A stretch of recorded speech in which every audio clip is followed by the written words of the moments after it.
Y resulta que en lo que él está cobrando incluye lo que es lo que tiene que pagar por la nube, lo que tiene que pagar por los datos que está consultando de un tercero y lo que es su parte, y transformó un negocio en toda la parte de esos costos fijos, los transformó en costos variables y puede tener un negocio que puede tener millones de usuarios a nivel mundial, donde lo único que está haciendo es en la casa, sentado y administrando su software, innovando en modelos y esas cosas, sin necesidad de tener infraestructuras gigantescas para eso. Son cosas que antes eran impensables. Nosotros hemos tenido experiencias, por ejemplo, con egresados en los que han hecho desarrollos para, por ejemplo, para Facebook. Entonces hacen desarrollos para Facebook y resulta que el desarrollo para Facebook pasa de un fin de semana, pasa de tener 10 usuarios a tener 50.000 usuarios registrados el otro fin de semana y simplemente lo único que percibe es que empieza a recibir un dinero adicional porque con los usuarios que están registrados pagando por la aplicación cubre lo que le cobra Facebook por eso y tiene su plataforma funcionando. Incluso aquí en Colombia has desarrollado una plataforma que forma parte de Facebook y que es bien interesante. En Facebook hay un avatar en 3D que uno lo puede utilizar de manera gratuita. Y el negocio de ellos es lo más simple del mundo. El negocio de ellos es que si la persona quiere, puede bajar una versión en alta definición, en PDF, del avatar a color para imprimirlo y armarlo físicamente. Eso vale, bajarlo vale $1. ¿Sí? Pues gente que haga eso, tienen 30 millones de personas registradas que periódicamente van bajando el avatar, le hacen cambios, lo imprimen y todo ese tipo de cosas. ¿Sí? Y ese tipo de software se puede desarrollar sin ningún problema en este momento. Entonces, la idea es que tenemos la posibilidad de utilizar unos recursos computacionales para proponer ideas nuevas o para replantearnos las ideas que teníamos y buscar nuevas formas de poder llegar a un mundo que está totalmente globalizado en este momento.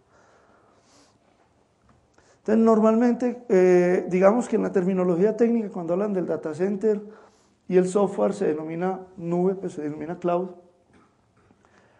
Hay una cosa que es importante, normalmente hablamos de cloud computing a través de terceros.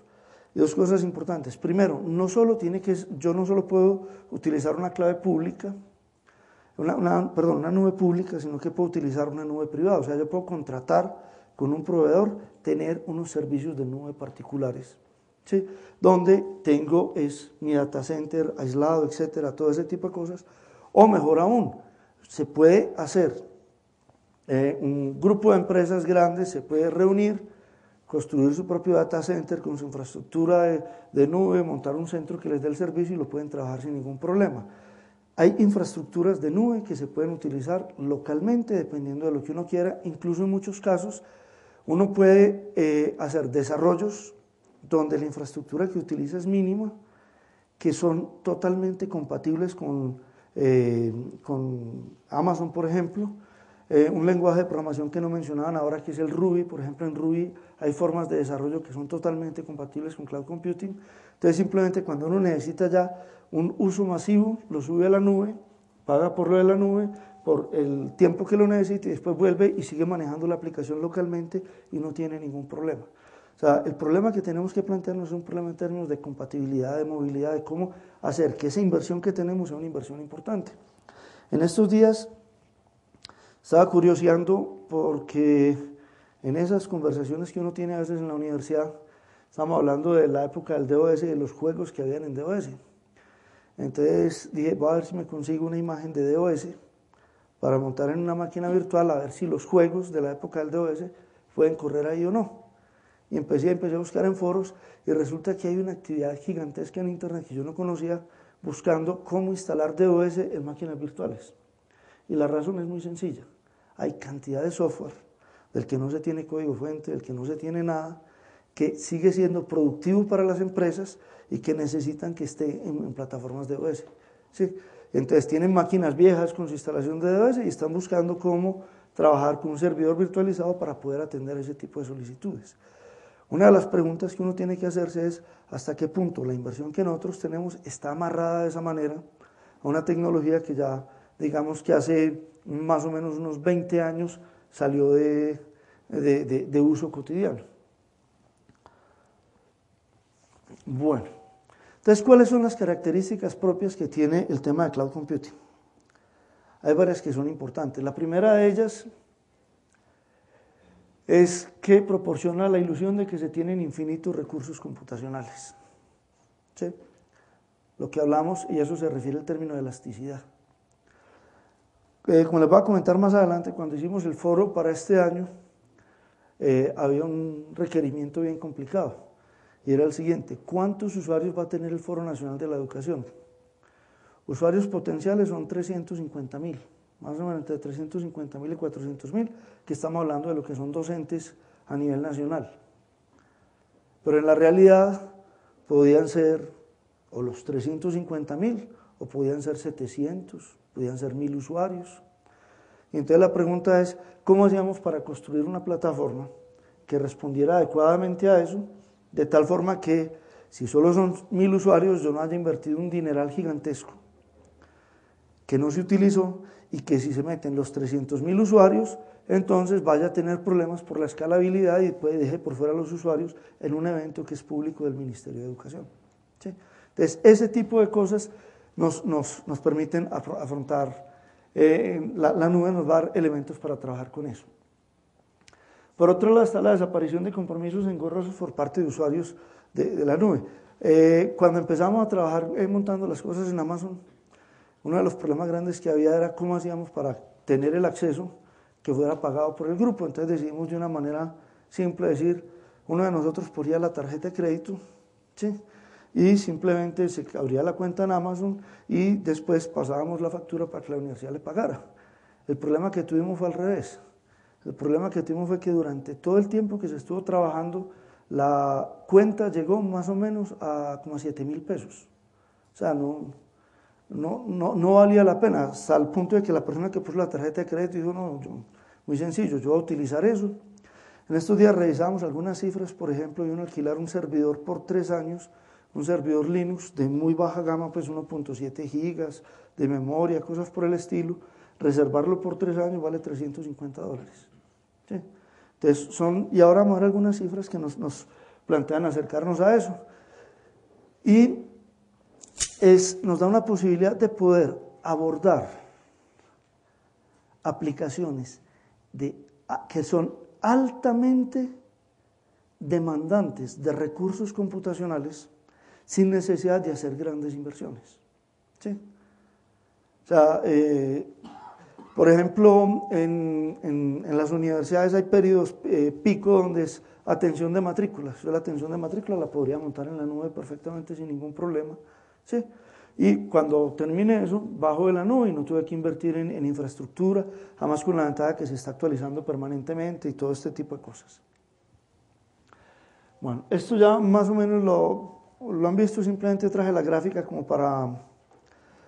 para que lo tuviéramos como referencia, y el punto radica en que cuando yo estoy trabajando puedo ir desde este extremo, que sería infraestructura, ¿sí?, hasta este extremo donde lo que tengo es software que me están ofreciendo como servicio. ¿Sí? Y hago énfasis en que es como servicio porque no es que yo como usuario entre a la aplicación y la vaya a utilizar, aunque Google tiene eso. O sea, todos somos usuarios de Cloud Computing cuando trabajamos con Google Docs, cuando trabajamos con el Office Live, cuando trabajamos con el Gmail, con Hotmail, con todo ese tipo de cosas. Todo eso está montado en Cloud Computing. Sino en que va desde el punto donde básicamente yo no tengo ningún tipo de limitación, yo monto mi imagen y la pongo a funcionar, asumiendo todas las responsabilidades asociadas con eso, o sea, la administración del sitio, verificar que las aplicaciones estén funcionando, etcétera, hasta el otro extremo, que el otro extremo es en el cual yo me estoy apoyando ya en unos servicios que se están ofreciendo y que me garantizan muchas cosas. Fíjense, por ejemplo, cosas que antes eran impensables, todas las aplicaciones que se hacen actualmente, que se apoyan en Google Earth para ubicar en mapas, para calcular distancias, etc. Sí, un estudiante, por ejemplo, en la universidad una vez en sistemas operativos, la práctica era, se les dio un GPS y tenían que construir un device driver para el GPS. Entonces un grupo de estudiantes dijeron, no, pero para que lo mostremos funcionando bonito, entonces hicieron con Google Maps una aplicación donde cuando iban andando con el GPS iba mostrando por dónde iban andando ellos. Sí. Pensar en cosas de ese estilo hace 15 años, 20 años, era prácticamente impensable. Entonces esto es muy importante porque dependiendo de lo que yo necesite me puedo ubicar en cualquier extremo de la gama de servicios que me están ofreciendo. Entonces, básicamente, ¿cuál es la diferencia que aparece en lo de Cloud Computing? ¿No es cierto? Que aquí el costo, digamos que cuando estoy hablando del data center, mientras más alta sea la utilización, evaluada entre 0 y 1, voy a disminuir el costo de funcionamiento, ¿no es cierto? O sea, si yo tengo una infraestructura y esa infraestructura la estoy utilizando el 20% del tiempo, pues hay un 80% por el cual estoy pagando y que no me que realmente es dinero perdido porque la infraestructura está libre. Claro que en Cloud Computing yo normalmente lo que estoy pagando es por las horas de uso que tengo, ¿sí? Incluso hay esquemas de pago en el que yo puedo decir, esto voy a utilizar tantas horas o voy a participar en remates de horas, donde yo digo, yo quiero tener una máquina de estas características, estoy dispuesto a pagar tanto por eso. Entonces, dependiendo de la demanda que haya de máquinas, el precio va fluctuando y cuando el precio baja por eso me asignan la máquina y cuando el precio sube, entonces me quitan la máquina y ese tipo de cosas se pueden manejar ahí. Entonces, una pregunta importante aquí es, bueno, si voy a trabajar con Cloud Computing, ¿cuánto me cuesta a mí o cuál es la utilidad de trabajar en Cloud Computing y la utilidad de trabajar en el data center? Sí, o sea, una relación costo-beneficio, a ver qué me sale más barato. Uno de los criterios importantes que debe aparecer acá es que no es necesario que yo empiece a hablar me paso de plataforma porque es la plataforma de moda, sino que yo tengo que analizar las condiciones particulares que tengo en cada uno de mis casos y dependiendo de eso tomo decisiones.